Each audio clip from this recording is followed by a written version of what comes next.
সন্তান বড় হয়েছে, স্কুলে যাওয়া শুরু করেছে। মাকে দেখেছে ঘুম থেকে উঠে নাস্তা তৈরি করেছে, টিফিন তৈরি করেছে। এই তো শীতের দিন, আর কয়েকদিন পরে স্কুলের টাইম আর ফজরের নামাজের সময় শেষের পার্থক্য নেই। ফজর নামাজ পড়ে মসজিদ থেকে বের হতেই হতেই দেখা যাবে স্কুলে বাচ্চা নেওয়ার টাইম হয়ে গেছে। ওই সময় মা ঘুম থেকে উঠেন, ঠিক হাত মুখ ধুন, মেকআপ করেন, লিপস্টিক লাগান, সময় পান, কিন্তু 2 রাকাত ফরজ ফজরের 2 রাকাত নামাজ পড়ারও তিনি সময় পান না। ওই বাচ্চা ছেলেটা যতদিন বড় হলো ততদিন দেখেছে মা নামাজ পড়ে নাই।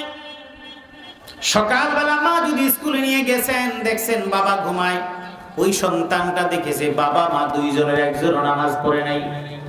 9-10 বছর পর্যন্ত পার হয়ে গেছে, দেখছে মা শুধু সবে বরাত আর রমজান ছাড়া আর কোনোদিন নামাজের খুব বেশি ধার ধারে না।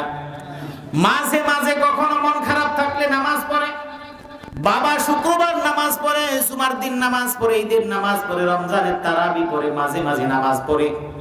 যে ছেলে এবং মেয়ে এটা দেখেছি, সেই ছেলে তো পার্মানেন্ট নামাজি হওয়ার কোনো সম্ভাবনা নাই।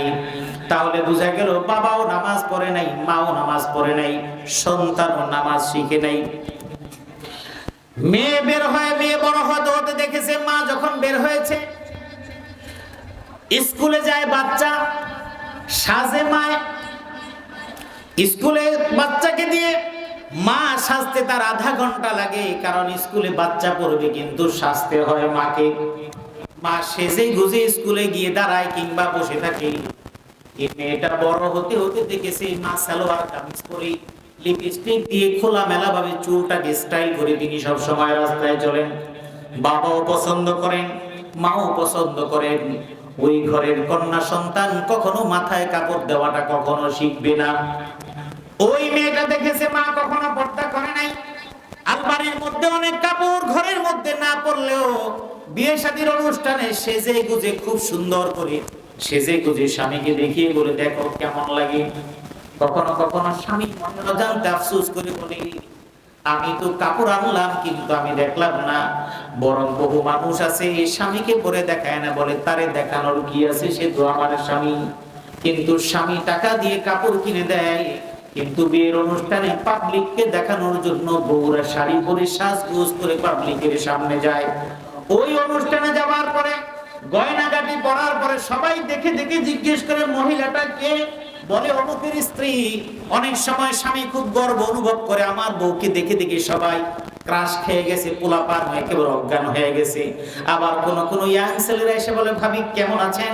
এটা শোনার পরে তার খুব ভালো লাগে। অনেকেই বান্ধবীর কাছে গল্প করে বলে, অমুক অনুষ্ঠানে গিয়েছি, ছেলেরা তো বুঝেই নেই আমার যে এমন বড় বাচ্চা আছে। এমন কিছু শিয়ানা পোলাপান আছে না, মহিলাদেরকে পট্টি মারার জন্য আপনার যে বাচ্চা আছে বুঝাই যায় না। এই কথা শোনার পরে আমার বোনটাতে একদম গলে শেষ। মনে করে হাই হাই, এটা যে শয়তানের ওয়াসওয়াসা, এটা যে শয়তানের ধোঁকা, আমার বোনটা বুঝতে পারে। আমার ভাইয়েরা ভালো করে বুঝে নেন। তাহলে এবার যদি সিএসআরএস পর্সাটা নি, তাহলে এই মেয়ের সন্তান মেয়েকে যা দেখছে, তাহলে মেয়েটা এমন হলো কেন? খোঁজ নিয়ে দেখেন এই মেয়ের মাও এমন ছিল, বুড়াকালে পর্দা করেছে, জোয়ানকালে করে নাই। ওই মেয়ের মার দিকে তার এমন বাই রোটেশন সিএসআরএস পর্সা দাগ নাম্বার খতিয়ান নাম্বার দেখতে দেখতে গিয়ে দেখবেন প্রত্যেক মায়ের কাছ থেকে সন্তান বেপর্দা জিন্দেগি পেয়েছে। এই জন্য এই সন্তানও পর্দা করার প্রয়োজন বুঝে না। যদি তাই হতো, একজন আলেমের স্ত্রীর যেই সন্তান, মেয়ে সন্তানটা ছোট, ও পর্দা রক্ষা করে কিভাবে? আবার ছেলেটাও নামাজের কাছে নেই, ইসলামের কাছে নাই। এবার আপনারা বুঝে গেছেন আমি কি বলতে চেয়েছি।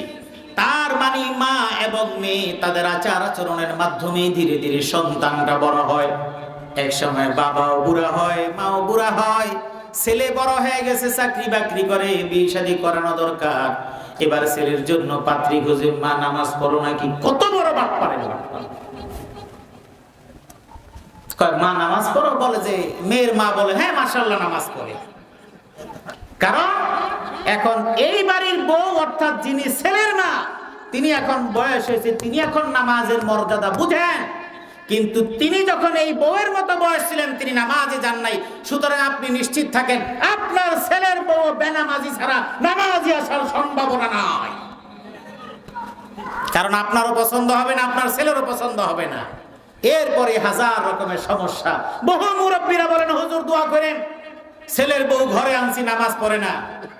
আমি অনেককে যাদেরকে খুব চিনি জানি বুঝি তাদেরকে রসিকতা করে বলি যে ভাবি নামাজ পড়া শুরু করেছে কত সালে? যখন বিয়ে করেছেন তখন কি ভাবি এমন ছিল? না, আপনার ভাবি তো তখন সরকারি চাকরি করতো। বুঝছেন কথাটা? চাকরি ছাড়ছে কবে? ছেলে মেয়েরা যখন বড় হয়ে গেছে আর সামাল দিতে পারছে না, তখন সিদ্ধান্ত নিয়েছে চাকরি করে সম্ভব না, এখন একটু সংসারমুখী। এরপরে চাকরি ছাইরা সংসারমুখী হয়েছে, ছেলে মেয়েরা বড় হয়েছে, এখন তিনি নামাজ এবং ধর্মকর্ম শুরু করেছে। এখন ওই যে মাঝখানের হিসাবটুকু আপনি কোত্থেকে দিবেন? আপনার ছেলেও তো বুড়াকালে আপনার মতো নামাজ পড়বে। কিয়ামতের ময়দানে ওই নেতার কর্মীরা আসবে, সন্তানরাও দাঁড়াবে, এমন করে প্রত্যেকের জায়গায় দাঁড়াবে আর শাস্তি দেখে দেখে এখন বলবে। এবার যখন সবাই একত্রিত হয়ে যাবে, এবার আল্লাহ বলছে